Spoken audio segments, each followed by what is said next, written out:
Who's next? Hey, how y'all doing? My name is Jerry Robinson. I'm the host of the It Factor, and always we have great guests here at the It Factor podcast. Go ahead and introduce yourself. Hi, everyone. My name is Danielle Germain, and I am so excited to be here today. Oh my gosh. It's an honor to have you. So, how are you doing mentally, physically, and emotionally? Oh, I love that question. I'm taking things day by day. As we were talking about kind of, in the pre-scheduling and everything, I've been going through some grief, Mhm. loss, transition. I feel like this has been a year of like transition for me in general. I Okay. jumped into a new job, I moved to a new city.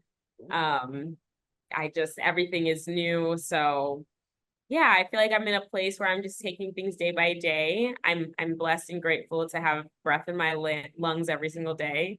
Mhm. Um, but yeah, I'm just processing. I'm just taking things day by day. That's amazing. That's amazing. I'm glad you're doing good. You're making it happen. Yeah, So yeah. let's speak on first, I guess, that transition to your new job. How was that for you? And is it the job? Is it a job so far that you enjoy? That's a good question. So, just a little bit of background around me. I went to school at American University here in Washington, D.C. Mhm. I left school during the pandemic and I ended up not working. I was waiting tables, I was babysitting, I was just trying to like make my way and figure things out and figure out how I'm going to pay my bills. And then fast forward, I was working on campus one summer when I was at American, and I got my dream internship. I was working with Angela Rye at the time, and I was serving as her administrative intern. Mhm. And it honestly changed my life, and I feel like it projected me into what I'm doing now. I've worked all over the media industry. I've been able to transition a little bit into sports. Mhm. I've been in corporate comms, and I've been able to take a really cool pivot into entrepreneurship as well. So now I work at Tech Policy. I work for an organization called Engine, based here in Washington, D.C. And we advocate for the voice of startups, and we advocate for the voice of entrepreneurs at the federal level. So it's really exciting work to be doing, and it kind of ties together all my interests really well. So I'm learning every day. It's definitely the most challenging job I've ever had. It's a big commitment. It's a lot of work. It's a lot of responsibility, but I'm learning a lot, and I'm excited to see where it takes me next. Indeed, indeed. It's gonna take you everywhere. You're gonna do everything that you want to I do. hope so. I hope Yeah, so. My goodness. everything. So tell us about, your day-to-day job now. Like, what do you do? Like, if you not too much, just a little bit. Oh yeah, absolutely. I could definitely talk a little bit about what I do. So, in my day to day, every day looks different.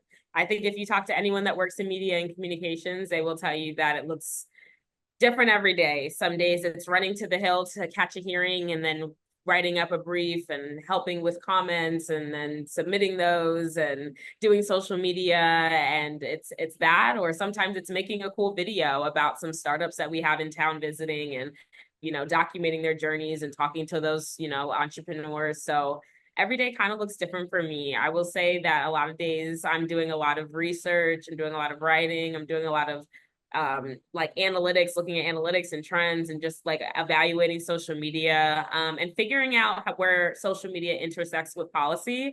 I Mhm. think that there's like a misconception, like, oh, you work in the government, or oh, you work in politics, and like, or oh, you work in like that sector, that space, that policy space, and like it's not fun, but it actually can be really, really fun. I think we've gotten to see that a little bit with like the election. I think we've gotten to see people getting involved in a new way. So I think it's one of the coolest things in the world. Everything is different and every day is different and it's exciting. And yeah, I absolutely love it. And then on the flip side of that, from my 5 to 9, I'm an entrepreneur. So I work to help other folks that look like us, other people of color find careers that they love. That's the goal at the end of the day, just help people find the jobs that they love in whatever field that they want to do and make whatever money they want to make. That's my biggest goal as a business owner. So yeah, that's what my day looks like. I like that. I like that. I say so.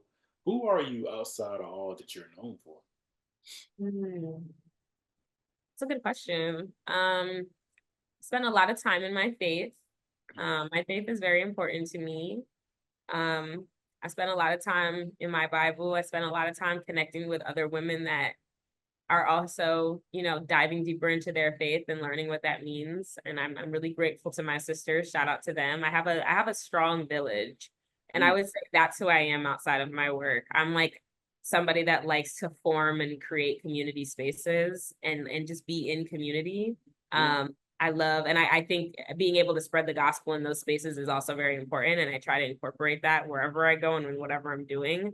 But most importantly, I love being around my friends. I love being around my fiance. I love being around people that just help me not think about work and the stressful stuff and the things like rent, like just people that bring me joy. Like I love just going to brunch and riding around DC and looking at the monuments, or like just going out. I spent all weekend out with my college friends, like, and it was the best time. So yeah, just when I'm not at work, I just love being in community.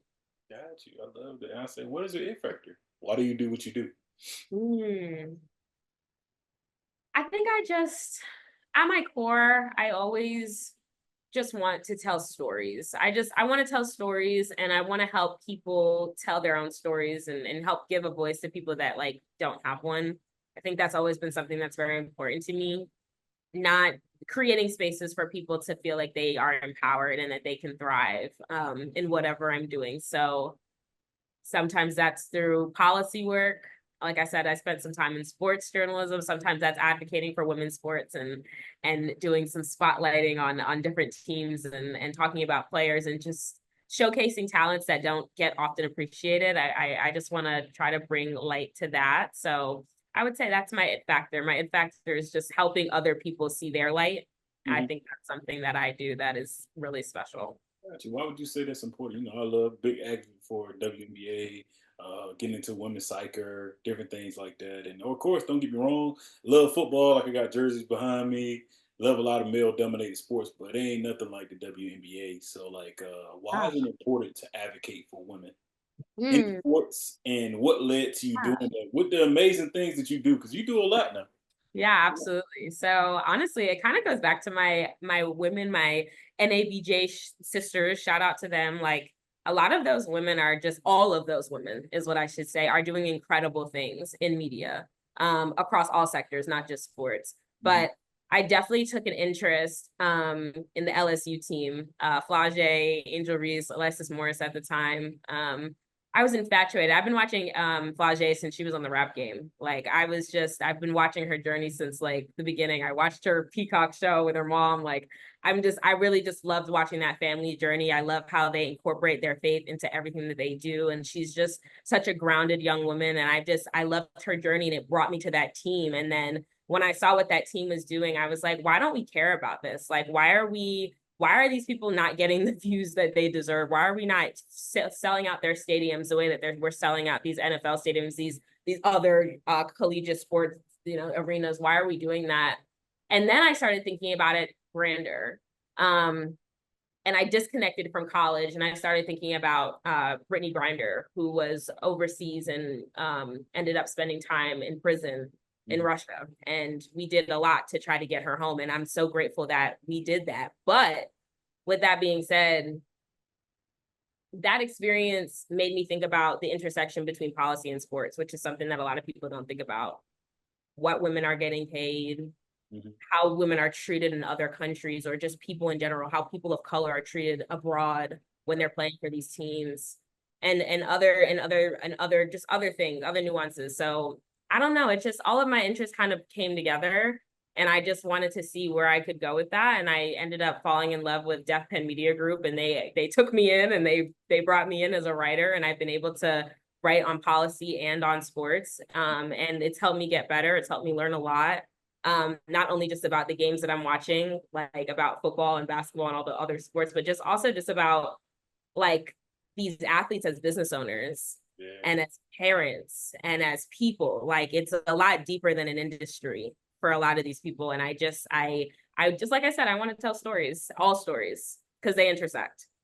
I love that. I love that. I say, that leads to my next question. Then I say, how was it attending American University, and what you attending there? Uh, during and after COVID, man, how was that? Because going to school COVID, y'all went through a lot. Like that's a lot. I had graduated 2019, so a year before what. So yeah. Ooh. Yeah, COVID was a lot. And like I want to take it further because my college experience was very different than like I think the average student. I was on campus and 4 weeks later there was a hate crime on my campus. Someone on campus was like harming and really trying to disassociate Black women specifically and Black students from the campus. And then it kept happening. It happened my first semester, it happened my second semester, it happened the semester after that. Like it was repetitive to the point where it affected my mental health, it affected my participation in school.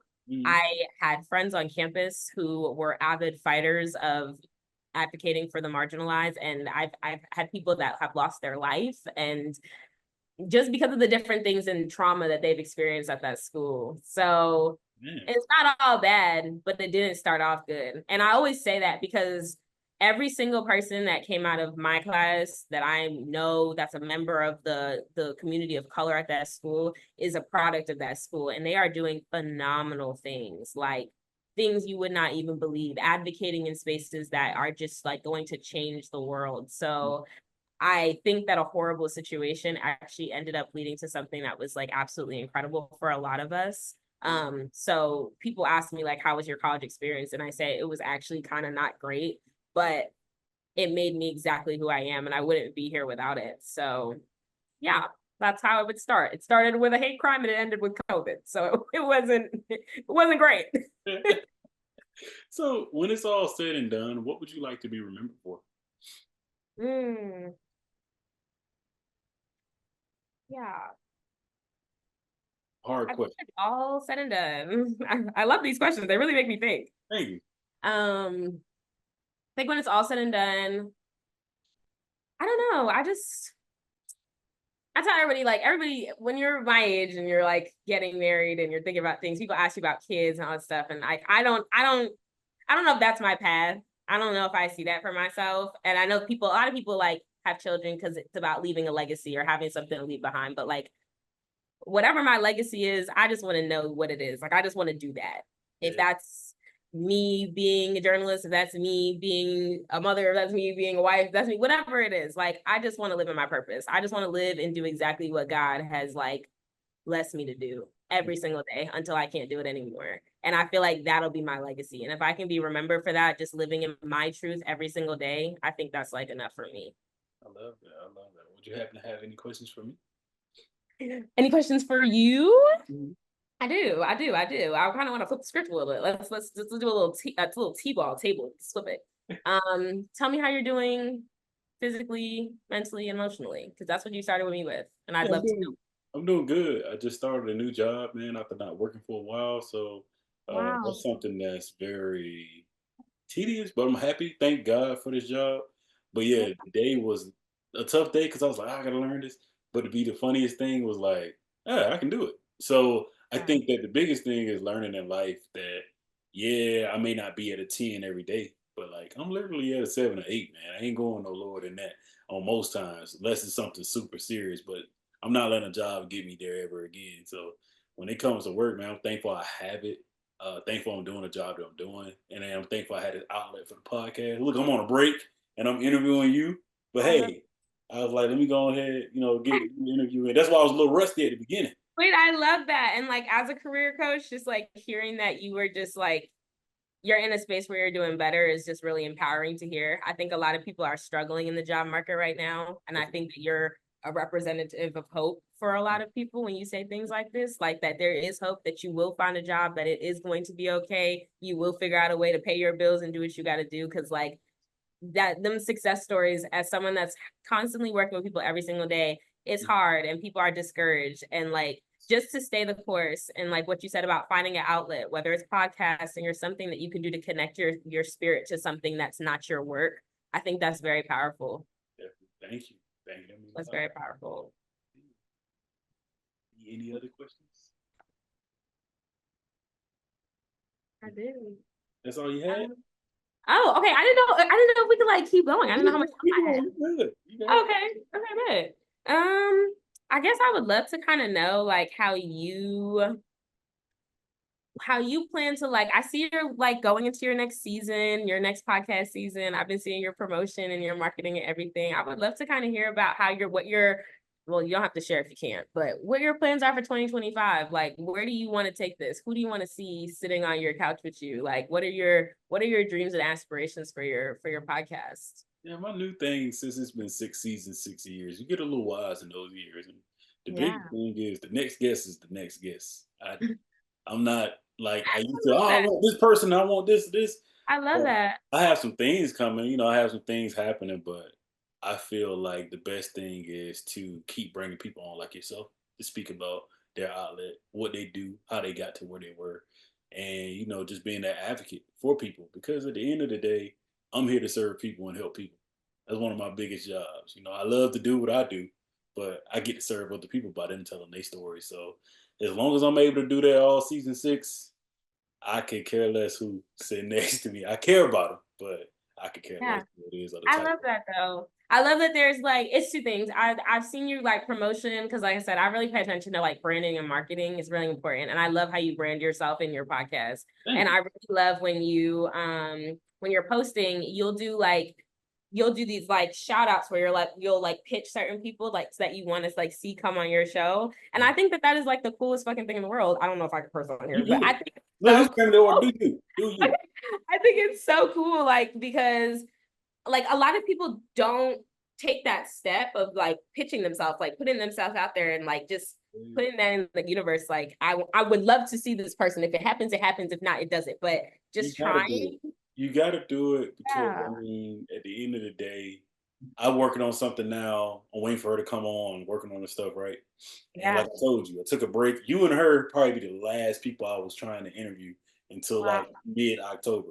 But Yeah. I don't care. If you reach out to me and we stay in contact, I'm gonna do the show. But the Yeah. first thing I think I have learned is if you don't reach out, then you'll never know. It's a yes or a no, or it's a maybe, or it's a I'm gonna do this. So the biggest thing is you have to be with people. You got to meet people where they at and say, hey, let me see how I can reach out to them. I don't care if it's Denzel Washington. If I can find somebody to get in touch with them, I'm gonna do it. Because you gotta think about it. I want to do it because there's a lot of people leave this earth every day. And while I look like sin here, it's some people that I would love to have interviewed, like my mom, Bernie Mac. Listen to the list now. My mom, Bernie Mac. Uh, I got Sean Taylor. It's a lot of list of people that are not here anymore. And I watched them go need to be a kid or as a young man. And I could have sat there and said, dang, or Muhammad Ali. I could have said, oh, dang, it's hard. That's never going to happen. Yeah, Yeah. it's never going to happen because you believe it's not going to happen. But in my 6 years, I have seen some things and interviewed some people and seen people talk highly about me enough to be like, I don't have to be the humble, oh, I'm back here with it no more. I got to be me. I got to say, hey, let me go after these people. And if I'm doing it and you see it, you're like, Yeah. okay, I can reach out to them too. I can do this. So that's the thing that I want people to see. That's the biggest thing. Absolutely. No, Some you're people go over their head. Some people go over their head. They're like, how do you think he going to? Then when they see it happen, it's like, I'm still the same person. I'm going to pick up the phone. The number didn't change. I'm me. No, like literally for everybody watching this, I literally was trying to get on this podcast for a year. Like I moved to a whole different state. Like Uh, we kept, I think I've been in contact with you probably since like 2023, maybe a little bit before that. It's been a minute. So like that just like to speak to your consistency and your hustle and your dedication to your craft, like it's very inspiring as a creative myself. I think that that's something that like a lot of people can't do. It's like really hard to keep doing shit when you don't know if that shit is working, but like you're doing that shit and it is working, and like yeah. it's inspiring to the rest of us. I had a friend on this podcast not too long ago. My friend Ajay, he's a career Yeah. coach. Yeah, he wrote a book, and And so you've been sending people too. That's another thing. We love it.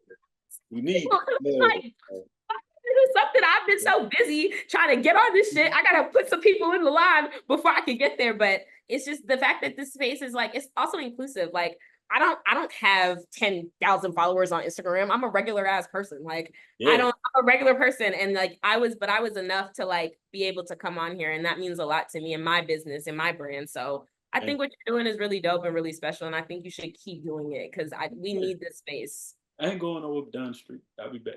I'll come back if you have me. Like, But yeah, no, I think before we do close, I would say that too. I think that that's something that I get that is unique, and you have to find the things that make you unique, and that's come natural. I thank God for this podcast. That's the foundation. You know, at first I was getting numbers. I was doing this. I'm gonna reach out to this person, do this, and it Yeah. happened. Daniel, it happened. I got the person I wanted. Cool, and you sit there and you like, they did not repost this. What? Wait a minute. This how I was going. And you learn, man, you got to meet people where they are. You know, you got to get That's them a on the show. fact. Be thankful for it, but don't level people. Don't. Oh, this person, that's Denzel. He better than Danielle. Nope, y'all on the same level. Y'all the same people. It's cool. We're gonna shoot this show and put it out. Like you said with the followers, man. Yeah, it's cool. Don't get me wrong. It's beautiful folks to have a million followers. That ain't gonna do nothing for me. It's what you saying on this show, man, so that young people, people that are working, people that are older can see this and say, oh, he had the same show that had Denzel Washington on had Daniel. Hmm. Oh, he's figured it out. Cause I'm telling you, man, ain't nobody doing it. And ain't nobody gonna do it. I really love that so much. Mhm. I really do love that so much. And I love that. I really, really love what you said when you were talking about people that you wish you could have interviewed. Because, Yeah, like, I've been dealing with a lot of loss and grief the last, like, 5 years. It's felt like every year I'm like losing somebody that is important. And me and understanding death and all that, that's a whole nother podcast. But I'm trying to figure out what my purpose is and before my time is up. And I feel like what you said is like awesome. Just like even wanting to just be inspired by the conversations that you can't have anymore. Like that's really deep. And yeah. that's with me. So I appreciate you leaving that with me too. No problem, no problem. Yeah, definitely. If I could move, that's what I would move the sofa for. Not people that's in this world right now. I move the sofa for the people that's not here. I'd be Yeah. like, no, no, no, y'all can't come. I gotta get them on here. They gotta come, you know. So Fact. that's what it means a lot. Fact. That's a fact. So yeah, that's it for me. That's all I have. Yeah. But thank you so much for coming. Look, you done made my day. Oh, wow. Mhm. Thank you so much for having me. This was awesome. Y'all need to get on this podcast. Yes, indeed. Get on Look, it's gonna take a while to come out, but when it come out, it's gonna be amazing. it.